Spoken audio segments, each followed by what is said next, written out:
Hey there, everybody. It is time again this morning for the word for you today. Today is Friday, February the 7th. Taking a story.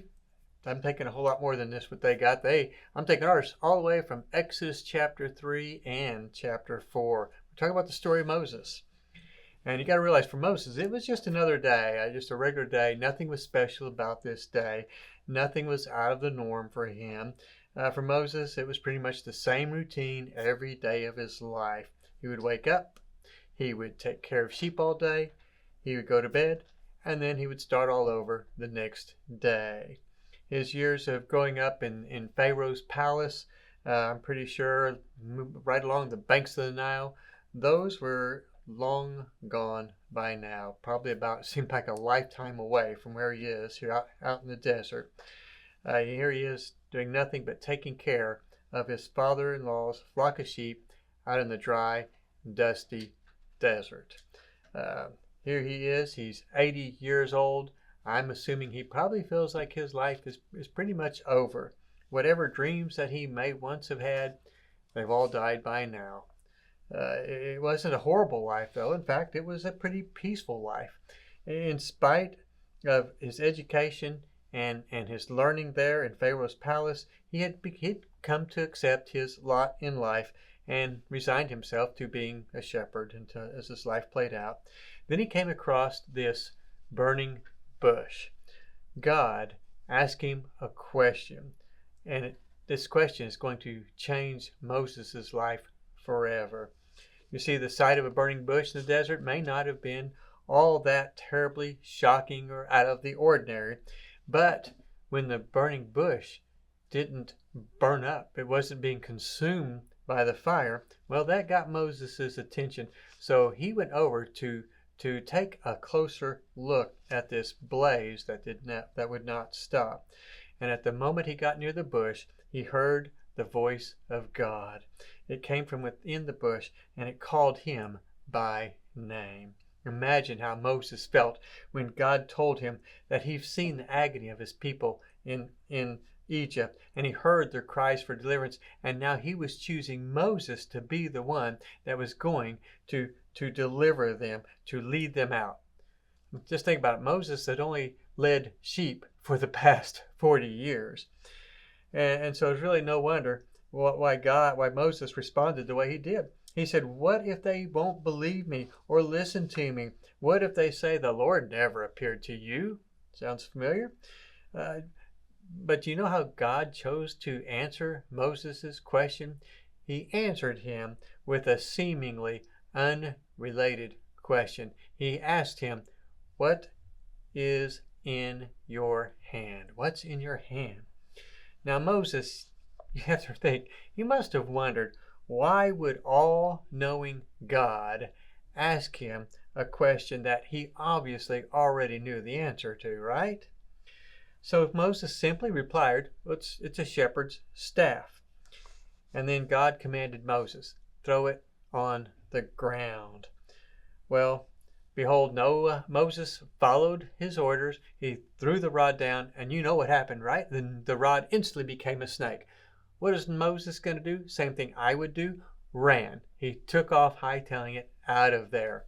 God calls him back, and he says, Moses, pick up the snake, pick it up by the tail. I'm sure Moses' first thought was, God, you must not have been around a desert very often, and evidently you haven't been around snakes at all. Everybody knows that you don't pick up a snake by its tail.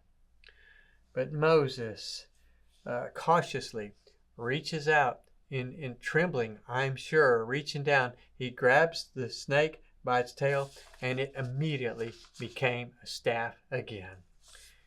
Now, one thing we don't know how long Moses had been using this particular staff. I'm going to say odds are this was probably his favorite one, the one that he'd been using for quite a while, maybe several years.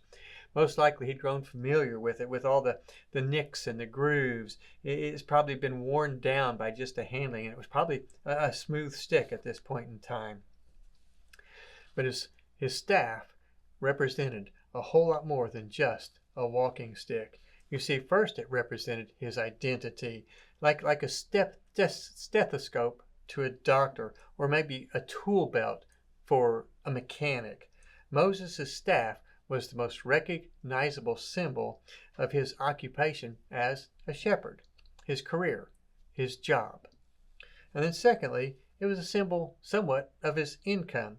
You see, in those days, people didn't have bank accounts or credit cards or hedge funds. They had cattle, they had goats, they had sheep. And here he was, the caretaker of his father's flocks of sheep. So Moses' only income, his money, his possessions, was linked to his position as the shepherd. And then third, the staff represented his protection. I mean, just think about it. If wolves came along, if wild animals came along to try to attack the sheep, well, this was his item of protection, his object of protection, so he could beat them off. Each says protecting his own self. So in order to protect the animals, it protected him. So it also represents his protection. So in essence, when God asked Moses, "What's in your hand?" and then when he tells him to throw it to the ground, he was saying, are you going to lay down your identity? Are you gonna throw down your income? Are you gonna lay down your protection? Because see, if we do that, then we know that God can take something that's seemingly dead to us and he can make it alive and useful. I think if we do this, we'll be able to see God do things in our lives in ways that we've never dreamed of doing. It may seem like an insignificant stick, but if we surrender what's in our hands, then God says, hey, I can do things that you never imagined were possible. So that same question that God asked Moses, hey, what's in your hands? That same question still echoes to us today, equally strong as it did back then. It may be your talent, maybe your background, your education, your freedom, your health, your contacts, your mind, your passions, your opportunities, your wealth. Each one of these things are in our hands. What are we going to do with them? What's in your hand? You see, evidently, age didn't matter to God, did it? He wants us all to let go, to total, complete, unconditional, absolute surrender to Him each day, and then, and only then, can God use us to the fullness that He plans to. So we need to ask ourselves today, what's in your hands? What is God going to ask you to let go of? Good question. Have a great day.